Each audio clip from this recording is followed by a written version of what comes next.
Դիվանագիտական թաքուն ակնարկների դարն այլևս ավարտվել է։ Եվրոպացի գործընկերները առաջին անգամ բաց տեքստով հնչեցնում են իրենց այսպես ասած բարեկամության գինը։ ԵՄ բարձր ներկայացուցիչ Կայա Կալասը հայտարարել է, ԵՄ-ի հետ մերձեցման պարտադիր պայմանը հակառուսական պատժամիջոցներին միանալն է։ Այնինչ տարիներ շարունակ փաթեթավորվում էր որպես արժեհամակարգային մոտեցումների ու ժողովրդավարական ընտրության լեզվով, այսօր հնչում է բաց ու անկեղծ տեքստով։ Այս ուղերձը ԵՄ-Հայաստան հարաբերությունների նոր ռազմավարության հրապարակման փուլում, այսպես ասած, մերկացնում է եվրոպական ինտեգրման իրական տրամաբանությունը։ Գեղեցիկ ձևակերպումները ժողովրդավարության արժեքների եւ անվտանգության մասին մնացին երկրորդ պլանում, երբ Բրյուսելը առաջին անգամ բացեց իր քաղաքական իրական հաշվարկները։ Արևմուտքը առաջարկում է ոչ այնքան գործընկերություն, որքան աշխարհաքաղաքական պայմանագիր, որի մեջ Հայաստանը դիտարկվում է որպես գործիք մեծ հակամարտության մանրապատկերում։ Սակայն խնդրի էությունը շատ ավելի խորն է։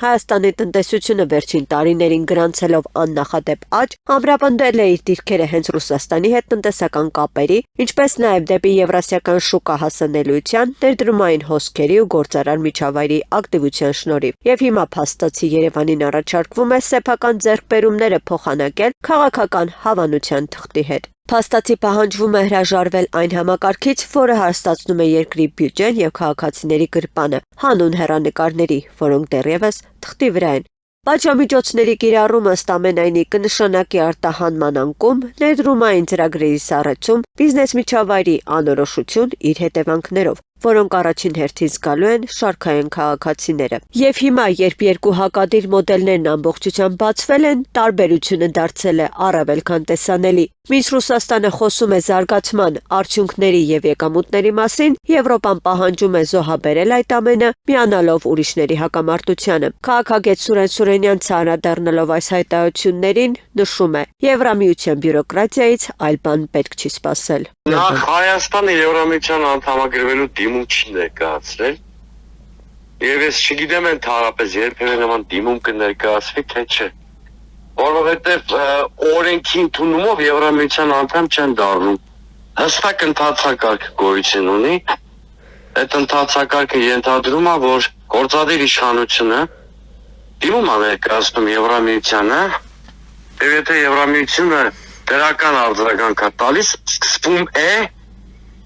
անդամակցության շուրջ գործընթաց։ Դա բանակցությունները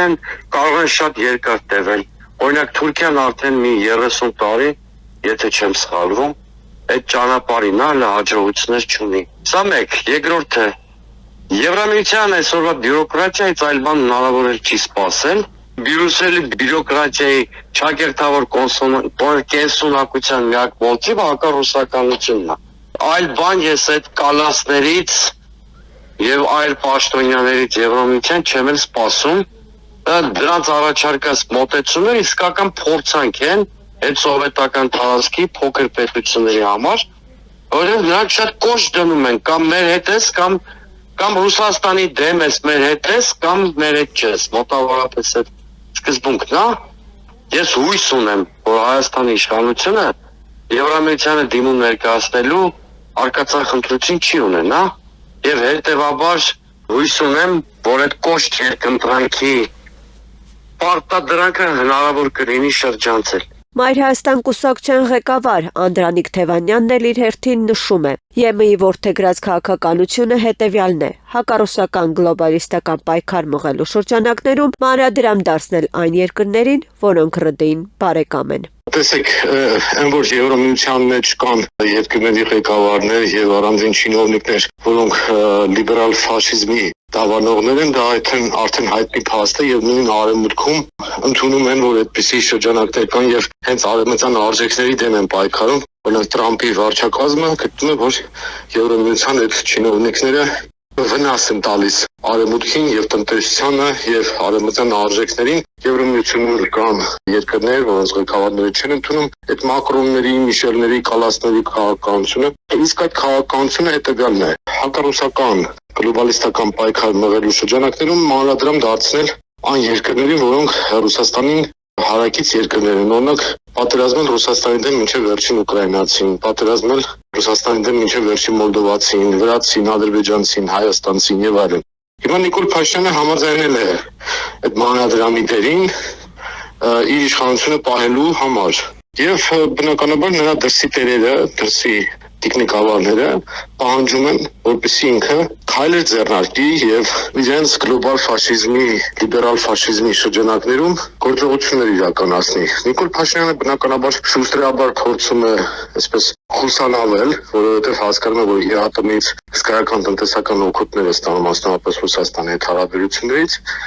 հենց մասնավորապես իր շրջապատն էլ գերշահույթներ է ստանում այդ հարաբերություններից, բայց մյուս կողմից էլ հասկանում է, որ իր իշխանության համար պարտական է արևմտաթուրքական շրջանակներում գլոբալ լիբերալ ֆաշիստների ներկայացուցիչներին։ Դրա համար էլ այսպես կամուկացի մեջ է, բայց նրան անընդհատ անկյուն են մղում, ասում են դու պետք է քայլեր կատարես։ Ահա այդ ամենի շրջանակալասը հանդես է եկել։